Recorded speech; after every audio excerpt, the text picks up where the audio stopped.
Son, along with a well-known celebrity lineup you can see, were launching this film and were being promoted as the people behind the film, as people who were controlling the film.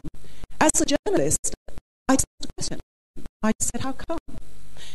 Reza had also, I started to discover, started buying very expensive properties. One of the fanciest mansions in Beverly Hills, one of the most expensive flats in New York, and later and a very expensive townhouse in London. How come? I mean, he'd been a junior banker for 2 years.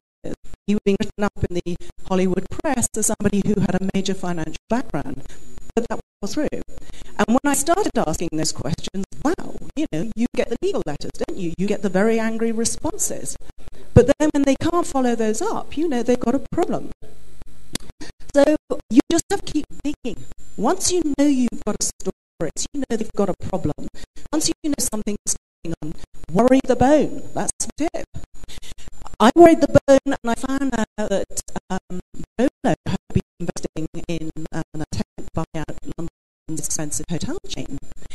And handily, a court judgment had shown that he'd been using 1MDB as his backer. Now, at that point, I'd caught them on a lie, because Jolo had been starting to make statements that he'd actually had nothing to do with 1MDB beyond some early stages. So then you get to a stage where, you probe, you ask questions, you get statements, and then you can prove they lied. There was a court judgment that showed that he'd lied. He was up to his neck in using 1MDB as a backer for major private enterprise, so-called private enterprise activities. So again, now you've got them on the run, and you've just got to stand your ground. So at this point, you've got them on the run.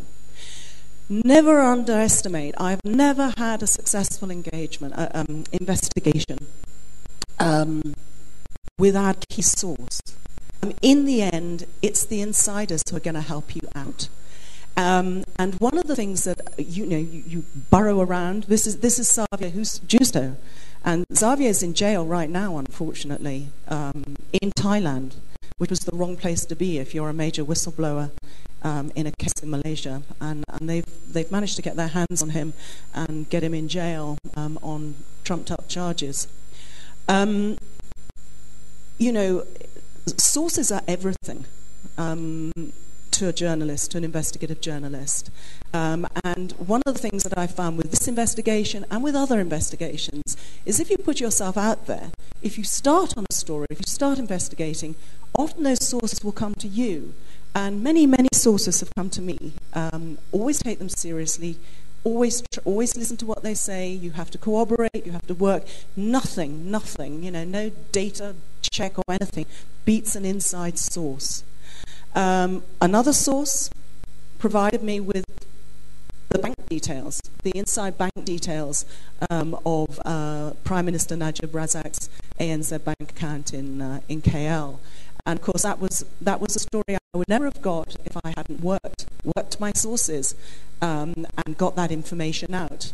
And as a journalist, you're always working with other people who don't come out into the light, who are usually very brave and usually motivated by a wish to do right.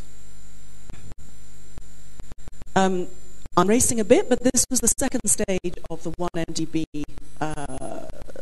scandal. The first had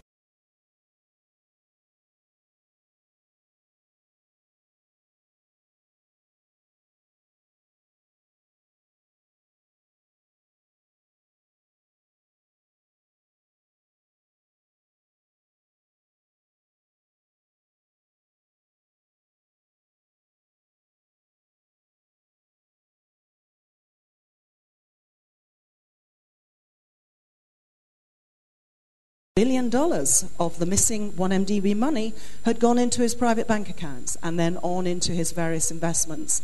Again, you cannot do this unless you're working with people who know from the inside, generally. I'm just bringing in one picture of a naughty banker there. A bit of a celebrity banker was Tim Leisner.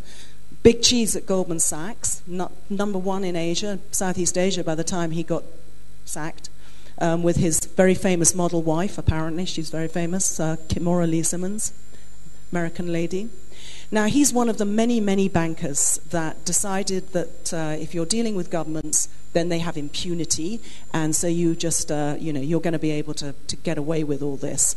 There are numerous bankers now who are being investigated, and he has had to leave his position at Goldman Sachs, having thought that this was all going to be something that could be handled. And in the course of this story, again, the tip is, follow the story, keep probing, look at everyone who's involved. I started criticizing banks who were obviously involved, institutions, individuals. What were accountants doing, passing accounts for 1MDB when they were supposed to be international respected accountancy firms? Why was Goldman doing massive multi-million-dollar deals with 1MDB when there were so many question marks over the objective of the money, where it went? There was low transparency. The bonds were being raised offshore. I just kept asking questions. And also, pointing out the very many aspects that a scandal like this throws off. You keep probing, you keep pointing out who's doing what perhaps they shouldn't be doing. Just as a final point, one of the many wonderful and brave people who in Malaysia was kidnapped and was found in this barrel. He made a huge sacrifice, and he was standing up for what he thought was important for his country.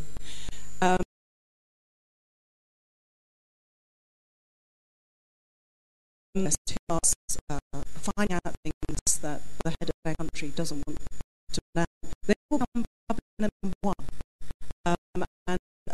You, I guess, have to be prepared and ready at a very early stage to face a very, very vigorous, angry, and dangerous response.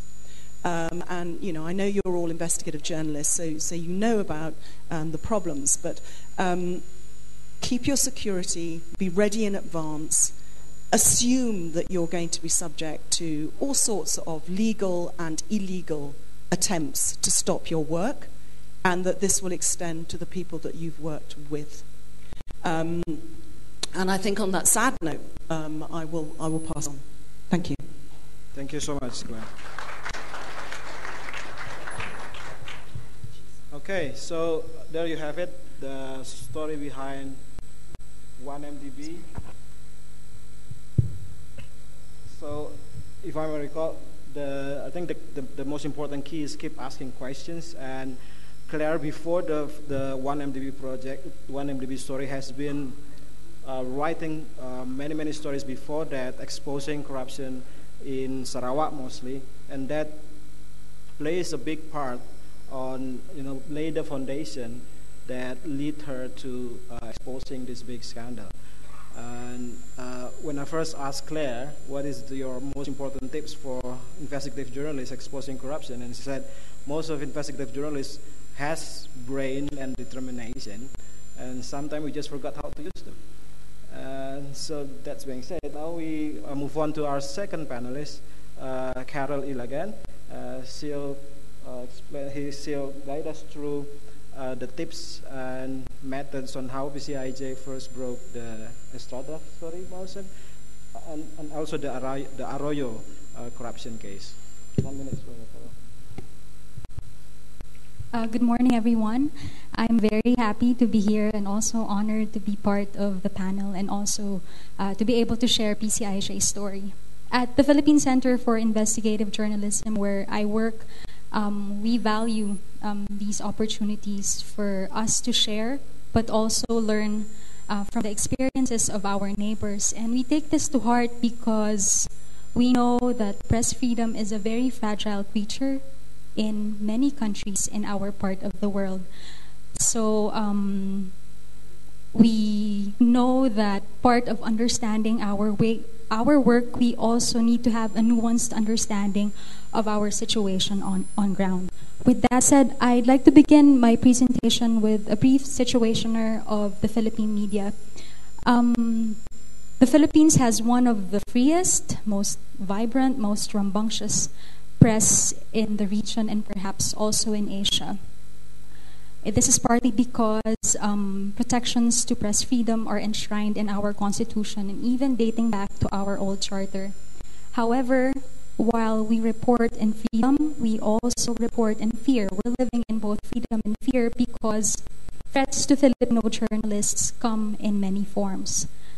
In the Philippines, and I say this with great consideration for other countries as well, unlike other democracies in Asia, we still don't have a Freedom of Information law as well as a Whistleblower Protection Act. So it has made our job harder because it's hard for us to get information. Apart from legal challenges, there is also great impunity. While it is one of the freest, the Philippines is also one of the most dangerous places for journalists. Since 1986, 152 journalists have been killed in the line of duty, and the stories that they were doing before their death were stories on local crime and corruption. The Committee to Protect Journalists ranks us just behind Syria and Iraq as the countries with the most number of journalist deaths. However, as journalists, of course, we persevere, we survive, and even thrive. For almost 3 decades now, in the case of the Philippine Center for Investigative Journalism, the center, founded by Sheila Coronel, has covered or uncovered stories of corruption, irregularities, wrongdoing. We have investigated the wealth of the presidents as well as several other accountability issues in education, health, and the environment. More than 5 years ago, we investigated the wealth of the Arroyo family, our former president, and about 16 years ago, PCIJ also came out with its investigation on the unexplained wealth of former President Joseph Estrada. The PCIJ uncovered the millions, mistresses, and mansions of former President Estrada, and the stories became cornerstone of the impeachment charges filed against the former president. Estrada was convicted of plunder. So I'm drawing lessons from these stories that the center has done over the years, taking into account our context in the country. So first of all, I'd like to point out again, going back to my what I earlier said about access to information. Of course, this is not new, and I understand that other countries are also undergoing the same problem as well. When information access tends to be limited, arbitrary, and expensive, that doesn't mean we have to stop. In the case of the Philippines, PCIJ, we take advantage of available records, but of course, we do not lose sight of our right to demand for fuller access. In the case of the Estrada story, back then, the Securities and Exchange Commission, it didn't have an online repository yet, so we have to go to the office. The PCIJ researchers then had to go to the office, spend 5 to 6 hours, and just be able to get the maximum of 3 records. So they did that for 3 months in order to complete all of the corporate records that formed the backbone for the Estrada story. So the corporate records were very helpful because it helped the center unmask the frontmen and shell companies that Estrada created for his secret acquisitions of real property. And because of that, we realized the value of documents. So even before then, it has been a practice at PCIJ to get more and more documents. So not only because we are doing a particular story, but it has just become a practice for us to get asset records, election reports. So in the last 2 to 3 years, we've started digitizing our records and made them public online. So in a way, it's also a way for us to widen access to information.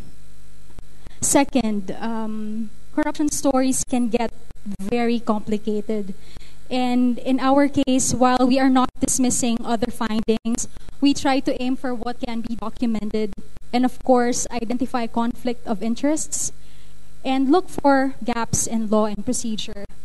One of the stories that we came out with the story on Arroyo Wealth, it's a story about there was a year when, in 2010, former President Gloria Macapagal Arroyo, her wealth registered a sudden increase, and it was because of a sale of a land.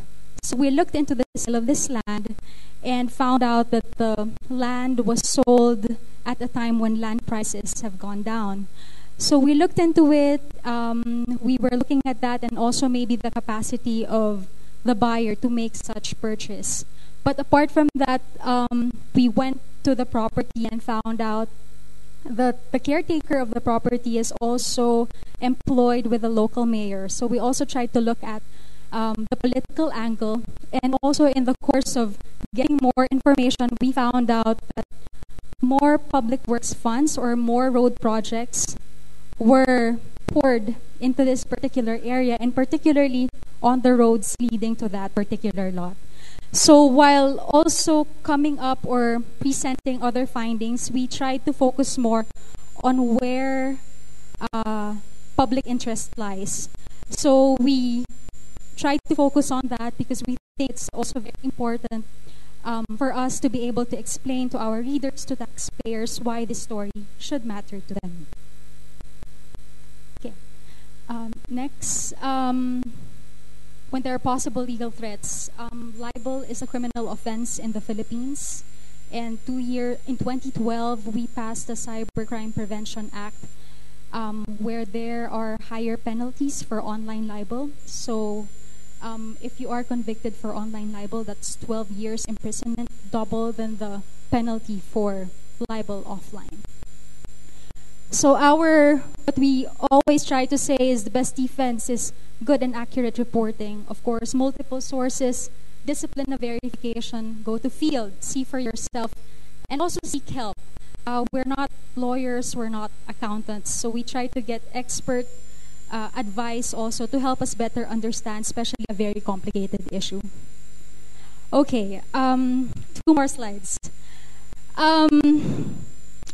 Emphasizing the consequences of corruption, humanizing stories, and also being transparent on how we do our work are things that we have always tried to do. But I think these are things that we need to do more of now, especially in the age of social media.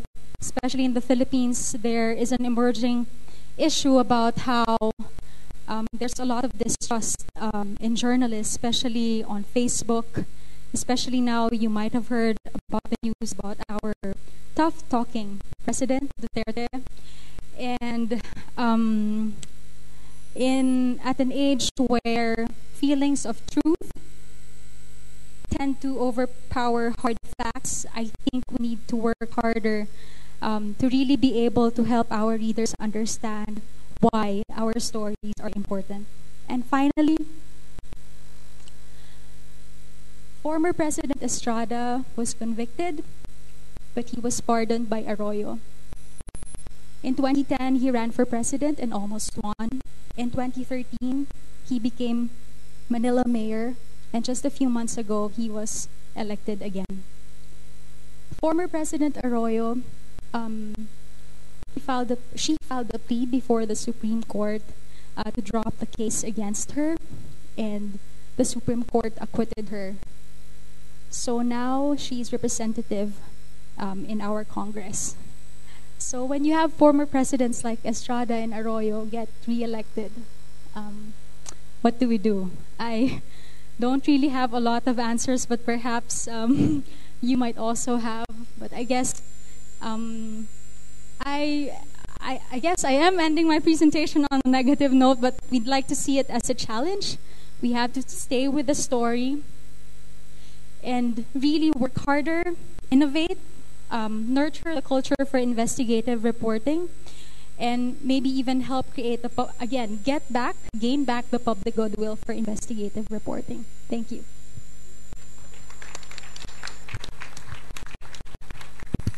Okay. So I always amazed when I heard story about how PCIJ spending 3 months every day going to the research, to the record office, getting the 5 to 6 records every time they went there, until they can compile this huge database of corporation records belong to Estrada. So if you in your own country you don't have a good public records and open government system, what PCIJ has done, I think, can be a good example. Okay, so let's move on to the third panelist. We have Siva Gonle from CIJ Nepal.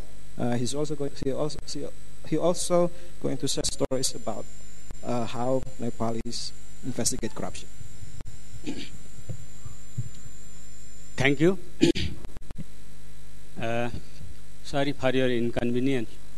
My presentation is in Nepali, so my colleagues, Anuragji, make this in English. Hello.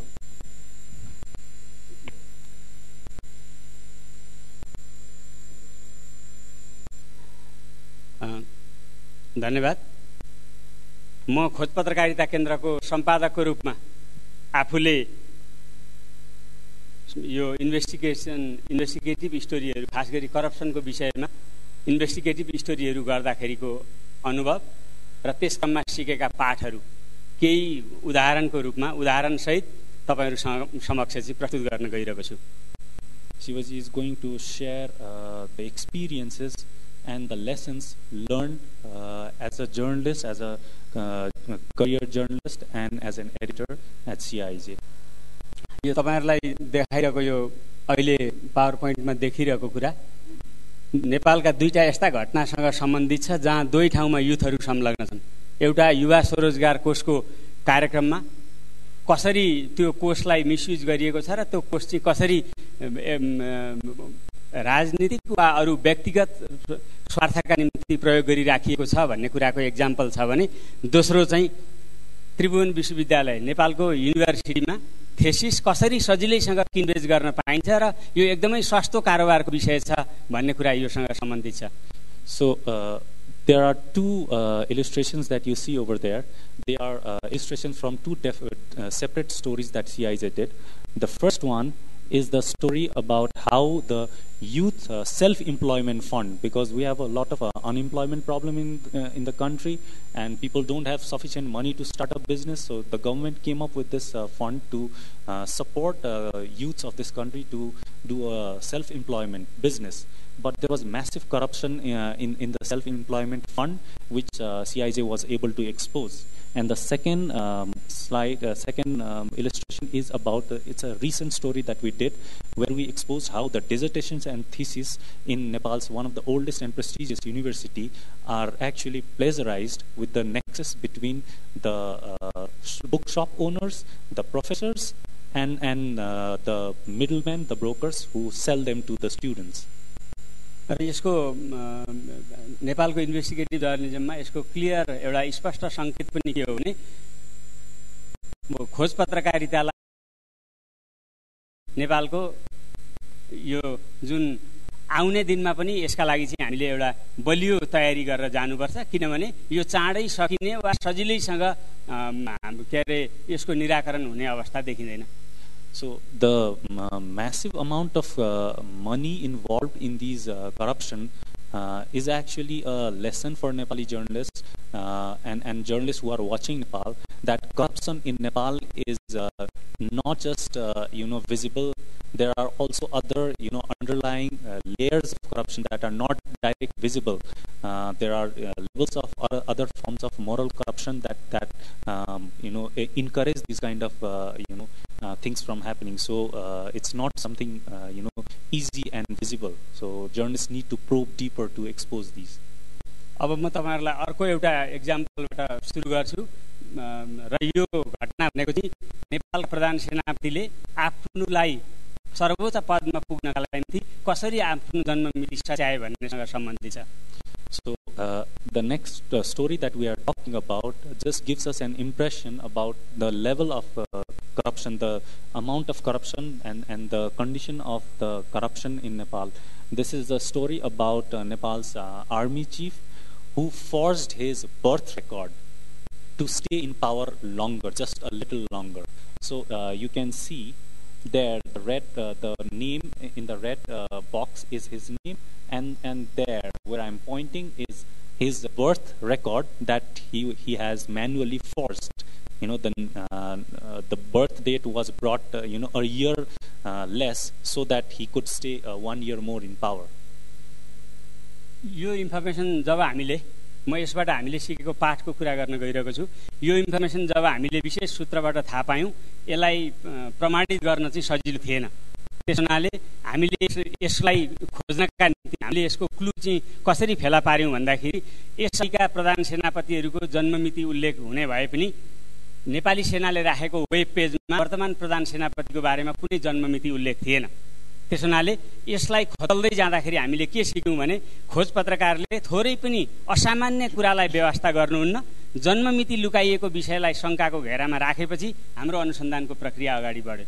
It's very interesting how we got to this story, because earlier we realized while following Nepal Army's website, most of the earlier army chief had clearly mentioned their year of birth as well as the date of their birth in the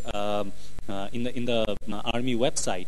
But we realized that this present army chief had only mentioned the year of his birth and not the month. Here I have to remind you that Nepali calendar and English calendar, there are some difference in the months. So taking advantage of that, the impression was given that by just mentioning the year, he was trying to hide the Nepali birth date and the month of birth that he had.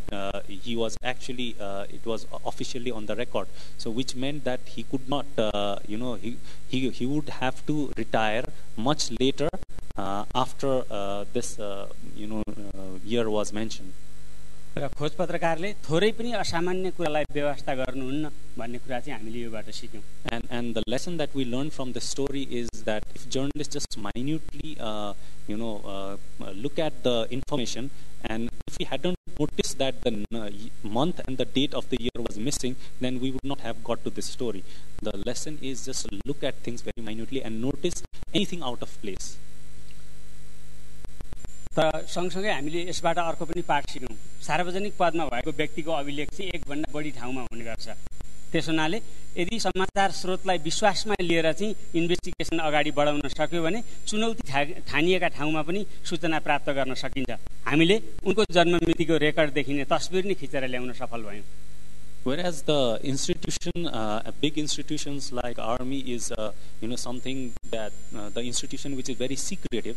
The best part about investigating a public figure or a public institution is there are a lot of paper trails. And like everywhere in Nepal also, the record of public officials or the people involved in public institutions are kept at more than one places. So when we followed the paper trail, we found out the discrepancy in the birth year and the birth month and the date of birth in more than one places. That's how we were able to get this record.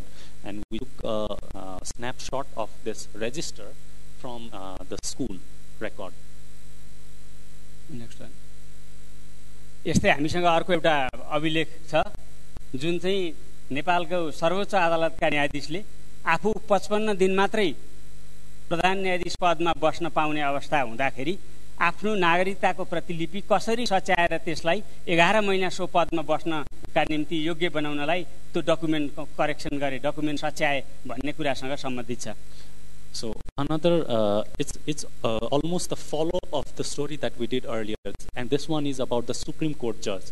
Again, this person also forged his birth record, while the original birth record would have allowed him to stay as a Supreme Court judge only for 55 days. By forging this date of birth, we calculated. And this is not a sitting Supreme Court Chief Justice. He's a Supreme Court judge. Now he's in line for becoming a Chief Justice. And now with these forged record, he will be a Chief Justice for 11 months, not 55 days. So this is something that we were able to notice. So if you see this is the area where the birth record has been marked, and that is the area where it has been forged. So Yes, this is almost a follow-up of the last story.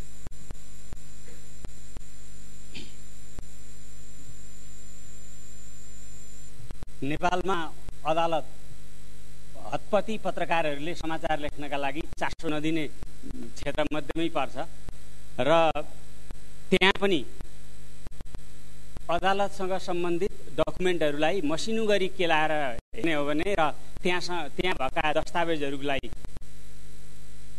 र ती आदेशहरूलाई ती फैसलाहरूलाई चाहिँ मसिनो गरी केलाउने हो भने अदालतका प्रधान न्यायाधीश अथवा त्यस्ता पब्लिक अथोरिटीलाई पनि बलियोसँग प्रश्न गर्न सकिन्छ। उनीहरूले कन्टेम्प अफ कोर्ट वा अरू कुरा अगाडि सारेर चाहिँ पत्रकारहरूमाथि प्रश्न उठाउन सक्दैनन् भन्ने हाम्रो यो अर्को एउटा स्टोरी हो। Like in many parts of the world, even in Nepal, journalists are very careful while they are doing stories on institution of judiciary, because there is a fear about contempt of court that might be charged on them. So there is a slight hesitation over there as well.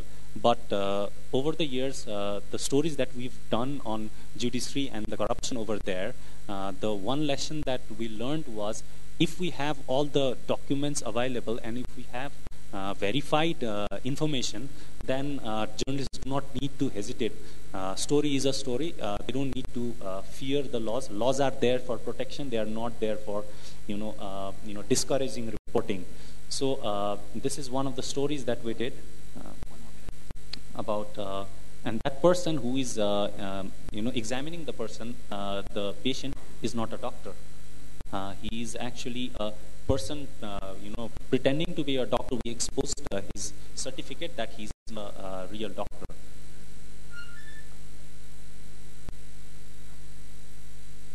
योबाट हामीले यो स्टोरीबाट हामीले सिकेको पाठ भनेको supreme कोर्टको इस्युमा पनि आधार प्रमाण सहित व्यवस्थित गरेर बलियोसँग चाहिँ समाचार लेख्यो भने कन्टेम्प अफ कोर्ट लगायतका कुराहरू अगाडि बढ्न सक्दैनन् भन्ने कुरा अगाडिको उसमा मैले शेयर गरेँ।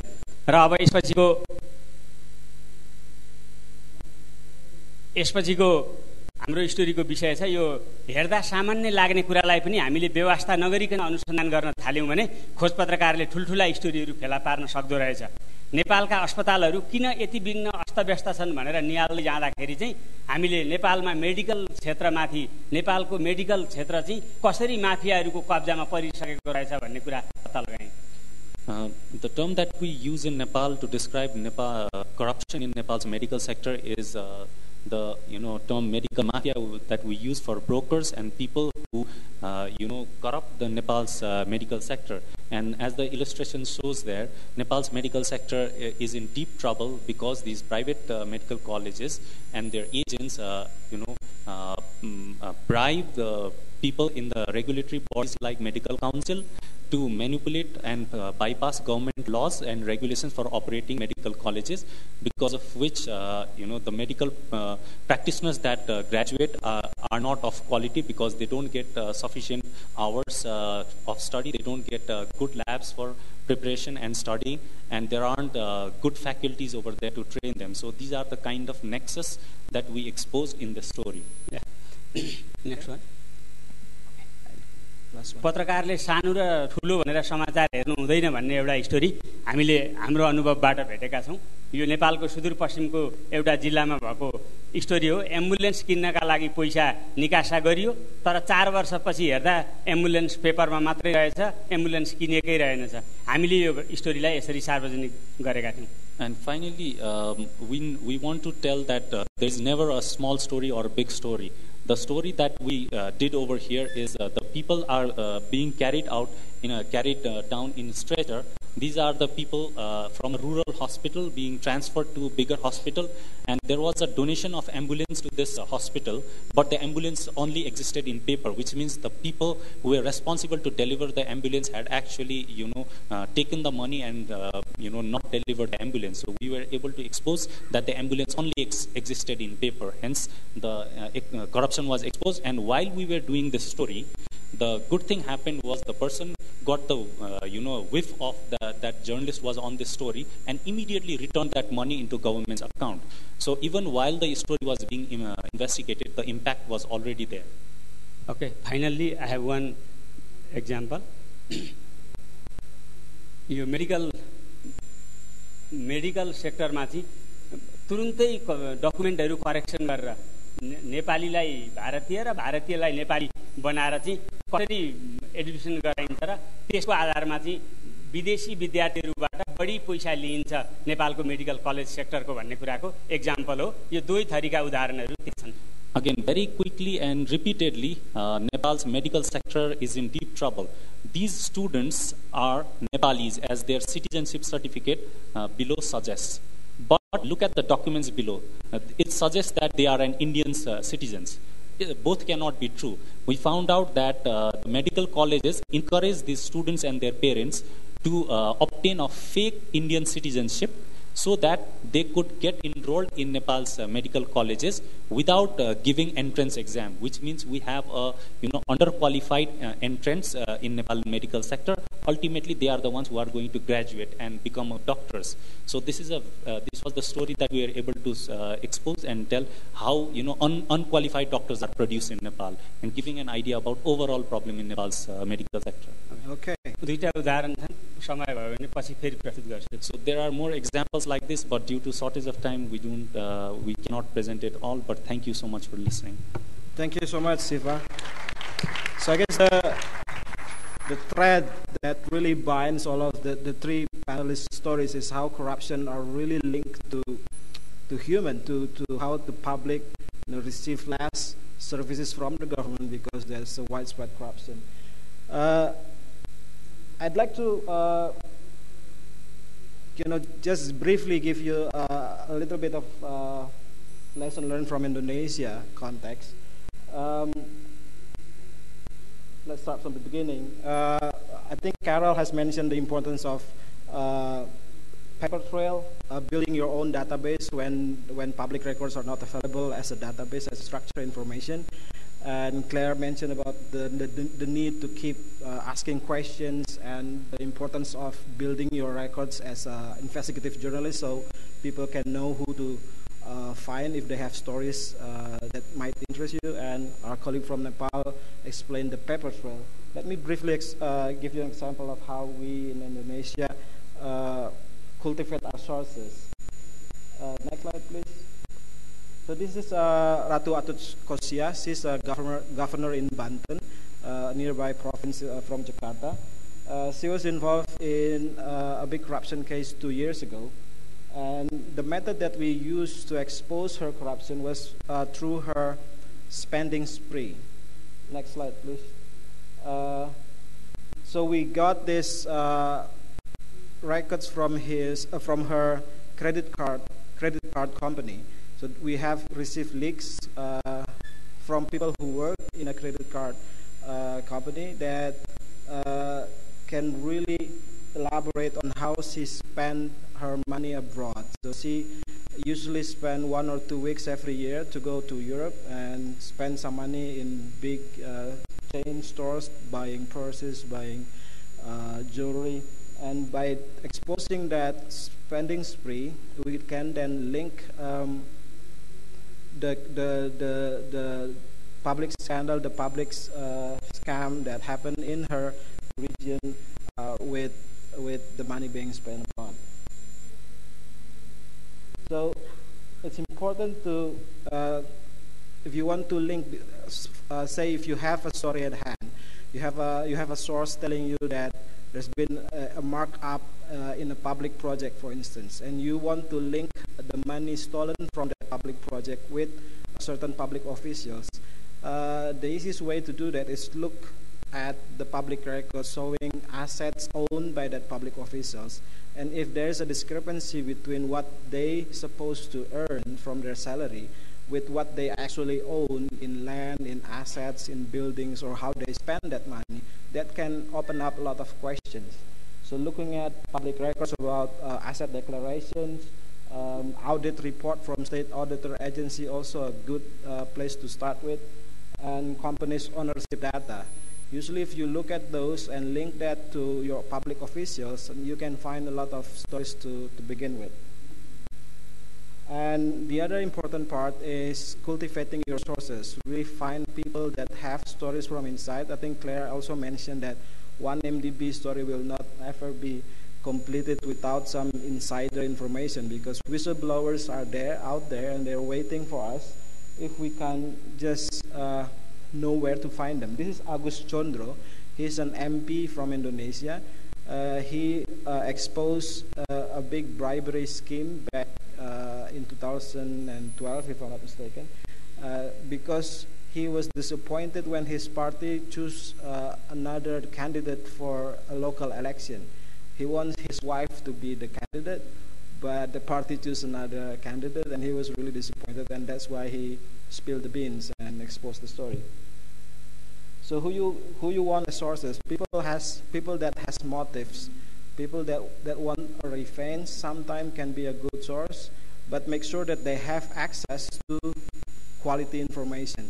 Having access per se is not enough, but having people that have quality information, people that have the first-hand source, not only people who has hearsay information, gossips about what happened in faraway in high places, but really people with access to the quality information.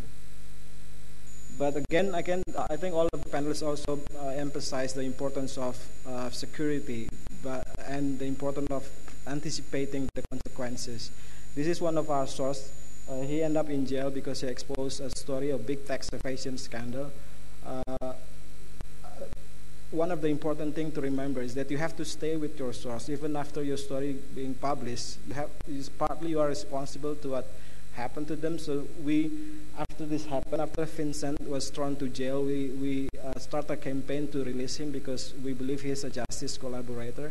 And because of that effort, finally the government came in, and he was released from jail 2 years ago. So they are everywhere, the whistleblowers. They are people who has failed business corporation, maybe have some stories to tell, dissatisfied workers, NGOs and CSOs. They are the ones who are on the ground, and they have many research that can link to corruption cases, opposition parties, and law enforcement agencies. Maybe we are disappointed with our police force, for instance, but believe me, there are good police out there, and they are willing to, if you know them, if you make yourself visible enough, they will know who to get in touch with, and they will come up with stories about how their colleague failed to finish a case, or receiving bribes for not pursuing a case, and things like that. Okay, so that's all from me. Let's start with the Q&A. I'm sure you have a lot of questions. There's one over there in the back, and two, the woman with a hijab, and three. Let's start with 3 questions first. Frederick, you can go first. Hi all, I'm Frederick Lorin. I said hello in the other room. I'm from Sweden, from Swedish television, from a very small investigative unit. But we need to do international stories, and as I said in there, we need you guys to cooperate. One of the things that I would like to ask you here at this panel is to join with me people who have knowledge from Nepal and from Malaysia in a small working group, because one of our biggest companies, the IJAsia16 telecom company, Europe's 5th largest, they have expanded widely into Eurasia, into Uzbekistan, to Azerbaijan, and also to Nepal. But we uncovered some 5 years ago how that was a totally corrupt expansion, and how they paid bribes in, at least we proved, two countries. Now they are running away from all these markets, and last week they agreed with the American authorities that they would pay a record fine of $1.5 billion for bribing just in Uzbekistan. We are pretty sure that they have been bribing in all of their 6 markets, and also in Nepal. What I'm suggesting is that, what I will do is I've already formed a little working group on the encrypted service Signal called Ncell. That is the company here in Nepal that Telia used to own. And I've also formed a folder in my cloud that I will share with you.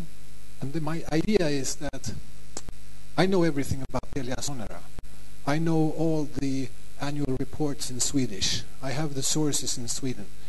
But I don't know any Nepalese. Dr. Dixit, Kunda Dixit, about cooperating on this, but we never got around to it. But now is the time. And here are you guys from Nepal, but also guys from Malaysia, which is very interesting because they are corrupting each other. They are paying bribes. We know that. We just need to prove how. And I think we can do it with the local Malaysian knowledge, local Nepalese knowledge, and the local Swedish knowledge. We can do it. We don't need to share sources. We don't need to totally trust each other. If I share the annual reports from Sweden in the group, you share from Malaysia and from Nepal in a language that I can understand, that's good enough. That's a very good start. Okay. So I'll be down by the reception after this panel, and I will give the logins to those two things for everybody who's interested in the NCell cooperation. Okay. Very interesting offer from Frederick. If I can also remind everyone, but we will have some breakout session where networking like this can also can be initiated. Anyone with stories, idea, and networking ideas can also join in. Okay, we have the second question over there, the lady with the hijab, and then there with the brown hijab. Hello, I'm Nani from Sina Project, based in Malaysia. I would like to applaud Clara for your amazing work. You are inspired us to dig also about 1MDB. So thank you for that. And I have some question for Carol. Recently, Duterte signed EO on FOI, so it's really shocking coming from him. So I would like to know, is this FOI will be in place at a national level, and what PCIJ plan to actually measure the effectiveness of the implementation of FOI in Philippines? Okay, we have another question, then we can answer it. This one in front, yes.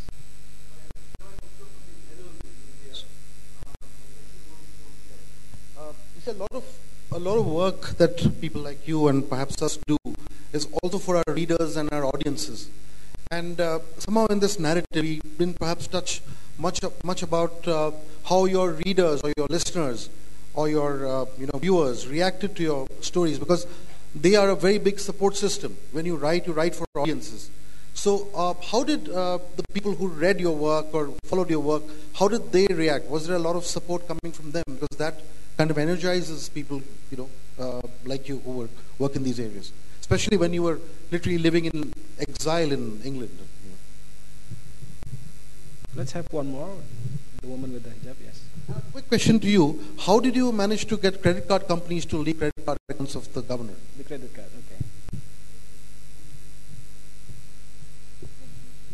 okay. Nadia from Jordan, Arij. I just want to ask Shiva, are your investigations translated in English? Because maybe as from other countries, the Nepali president, not very interesting to us, but the techniques you did, the investigation is very important to us to see how you do it, especially in the health in sector. Okay, thank you. Okay, we have 3 questions. Let's start with Claire. There's several questions for you. Sorry, thank you. I've had an amazing response and huge amount of support in Malaysia, and I'll admit when I started on this project, I was focusing on environmental issues in Sarawak, and I guess it just led me, as someone with an investigative reporting background, it led me into this 1MDB story, which is what has really sort of communicated with wide. I suppose that we've been on a bit of a journey because other news outlets haven't been able to perhaps adopt the challenging tone that I'm able to do, and to name people in the way I do, and to be kind of directly critical if you have the information with which to be critical. There's been quite a huge response. I mean, people really like to read, about almost inaccessible and powerful people actually, being brought down to size, being exposed. I mean, everyone likes that, and I've traded on that, and I've also attempted really to communicate a little bit of, perhaps a more challenging, disrespectful style. I've done it deliberately because, there's so much deference within the culture of the Malaysian media, by necessity, that I've deliberately been non-deferential and perhaps more trenchant than I would normally be, in order just to communicate, that's our job. We're not here to be polite. Of course, we wouldn't be rude, but we're not here to be deferential. And people love it, actually, generally. I mean, I have had some criticisms, but people like to see the newspaper standing up to power.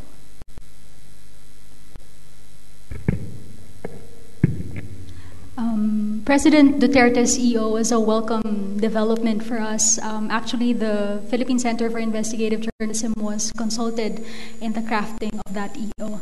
But I guess I would like to point out that the EO, it's still a moving picture because they're still drafting the list of exceptions. And they have a long list of exceptions. So that is something that we are trying to monitor, because otherwise then the EO would be a watered-down version of what they were trying to achieve with that particular EO.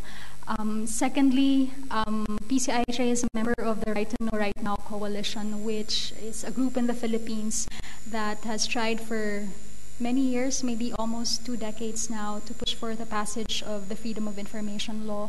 So what we're doing now, apart from, of course, you have the EO, but it's just covering the executive, so not covering legislative and the judiciary. So that's why I say, while information access is limited, it all tends to be arbitrary. So who's in power depends on who's in power, how open access is.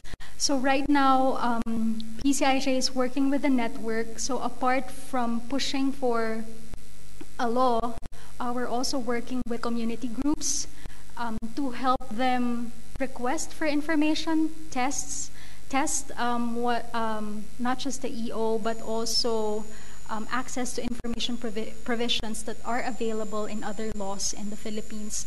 So we're trying to do that so that perhaps if ever we get to that point that a law is very possible, it will be more attuned to the needs of the citizens.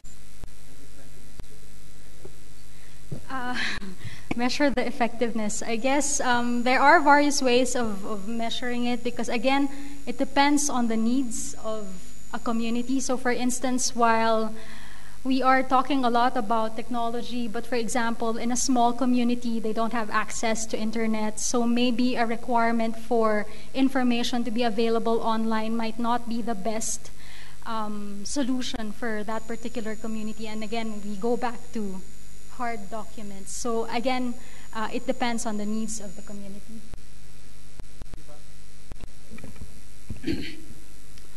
CIJ नेपालले मूलधारमा र freelancing रूपमा काम गरिरहने पत्रकारहरूसँग मिलेर यो investigative content produce गर्छ र त्यो चाहिँ हामी मूलतः त्यो हामी नेपालीमा त्यो कन्टेन्ट प्रड्युस गर्छौं र त्यसलाई अंग्रेजीमा ट्रान्सलेट गरेर हाम्रो वेबसाइटमा राख्छौं. Since there was query about CIJ's investigative reports, we work with freelancers and journalists who work with the media houses, but we are an independent non-profit organization. So most of our stories are either published in the mainstream newspaper dailies or print media, or they are also put in our website, mostly in Nepali, but we get them translated and put them in English as well.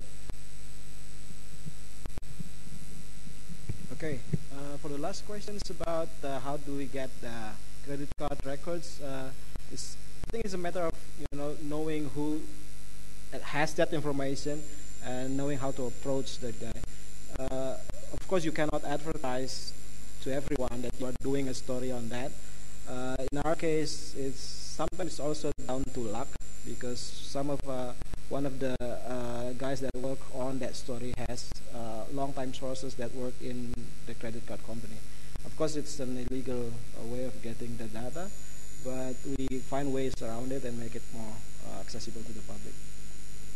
Okay, we still have a couple of questions. I think we have 5 minutes left. One question from the middle, and 1, 2, 3. Okay, let's do 3's question. Hi Claire, apa kabar? Nama saya Joanna. Saya tinggal di Mount Kiara, Kuala Lumpur. But before that, I lived in Dubai for a year. But was curious, how did you make the connection between the United Arab Emirates and 1MDB? Was it a paper trail or was it a source?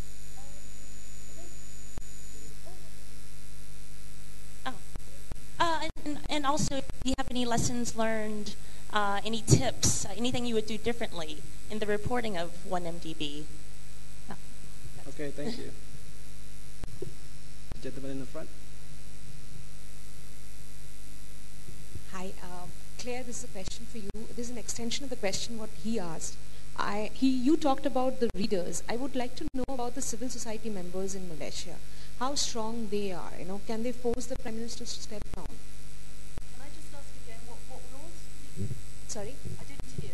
This is a question for you. This is an extension of the question what he asked. You talked about the readers, how engaging they are. But I would like to know about the civil society members.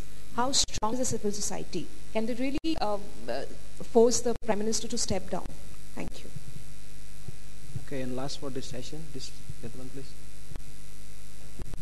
Hi, this is John Rack from Germany. I would like to ask from your experience, how during and after an investigation do you protect and prepare to protect your sources?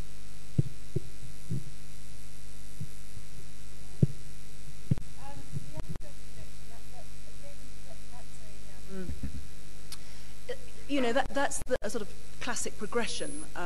It was public that there was a joint venture between 1MDB and this Abu Dhabi organization, IJAsia16. And so there were press conferences, press releases, strategic alliances were talked about, and then sort of things went a bit quiet. A lot of money, it was acknowledged, was raised by Malaysia, but then the questions started to be asked about where the money had gone. There's a very large building site that stood empty in central Kuala Lumpur, which was supposed to be the location for a major business district with sort of, great financial center of Southeast Asia was supposed to emerge, and it never did. So that was the public questioning that you start to probe. The private, the rest of the story, emerged as I dug and I made contact with sources. You have the public questions, you have the public probing, and then you start to get the information that comes in. So it's that natural progression. Civil society is great in Malaysia. There are some amazing organizations that have, really do keep, they focus on the principles of human rights, freedom of the individual, and they're having a very tough time at the moment because the government's cracking down very heavily on people who are basically just upholding universal principles. It's become a dangerous occupation in Malaysia, and indeed there's yet another peaceful civil society march planned for next month. These people who are always peaceful, always extremely well disciplined, they will have a very difficult time, and they will be prosecuted legally. It's an abuse of power against civil society, and it's a real struggle at the moment in Malaysia. What will you do differently? What will you do differently? Is there a lesson learned that you have? Maybe tapping into the final question that I received in terms of doing differently. I'm an individual journalist. I'm not protected by lawyers or any finance or editors or people that can give me computer advice.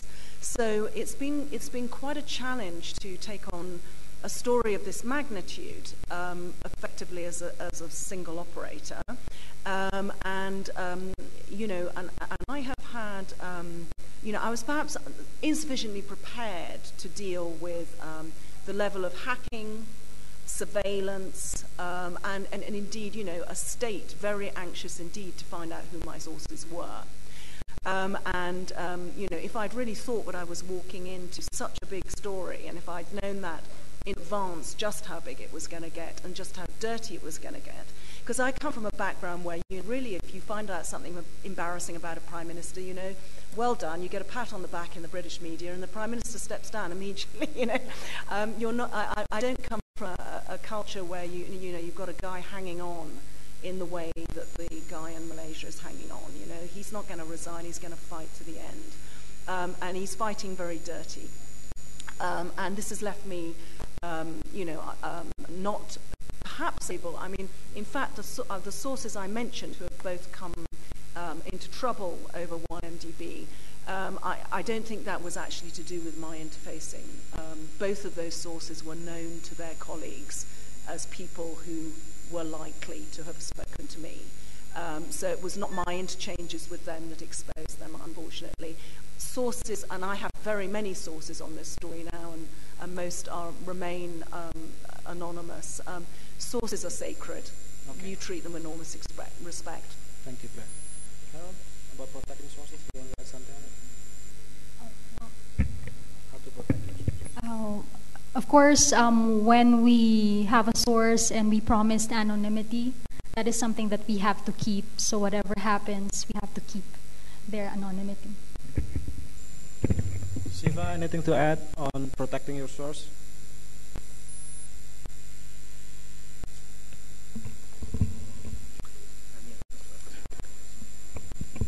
यो समाचार स्रोतको रक्षाको कुरामा खास गरी नेपाल जस्तो देशमा चाहिँ दुई तीनवटा तरिकाहरू हामीले अवलम्बन गर्ने गरेका छौँ। एउटा चाहिँ त्यो समाचार एकभन्दा बढी ठाउँमा त्यो समाचारका स्रोतहरू कहाँ, समाचार कुन कुन ठाउँबाट पाइन सकिन्छ भन्ने कुराको बारेमा अनुसन्धान गरिसकेपछि त्यो समाचार एकभन्दा बढी ठाउँबाट प्राप्त गर्न सकिने त्यो सूचना एकभन्दा बढी ठाउँबाट प्राप्त गर्न सकिने अवस्था छ भने त्यो तुलनात्मक रूपमा कम जोखिमयुक्त हुने ठाउँबाट त्यस्तो सूचना प्राप्त गर्ने। हामीले अघि भर्खरै देखाएको एउटा जुन त्यो न्यायाधीशको जन्ममिति हेरफेर गरेको प्रमाण सङ्कलन गर्दा त्यो प्रमाण, त्यो न्यायाधीशको जन्ममिति हेरफेर गरिएको डकुमेन्ट चाहिँ कहाँ कहाँ हुन्छ भनेर खोज्ने क्रममा बडो कसैले अनुमानै नगर्ने ठाउँबाट हामीले त्यो जन्ममिति प्राप्त गर्न सक्यौँ।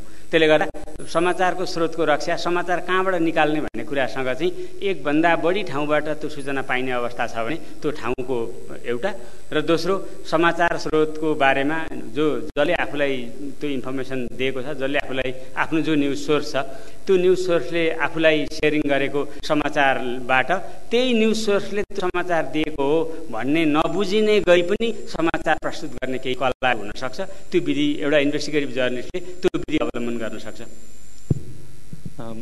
About protecting the sources, it really depends upon whether the information that you are presenting in your story can be obtained from more than one or two sources. If they are available or they are obtainable from more than one sources, then your sources are relatively protected because the authorities don't know where you have sourced the information from. But in cases where the authorities can explicitly know where you are sourcing that information from, then you might need to formulate your story or present it in a certain way that your sources don't get exposed. In one of the story that we did about the Supreme Court judge or the Nepal Army chief, manipulating their ages, their birth dates, we were very lucky because, like we said, there are a lot of paper trails for public officials, being posted. So over the years, their public records are left in different places. So we are able to source it from one of those places and then present it without having to worry about our source being into trouble. So it really depends on the sources. Thank you, Siva.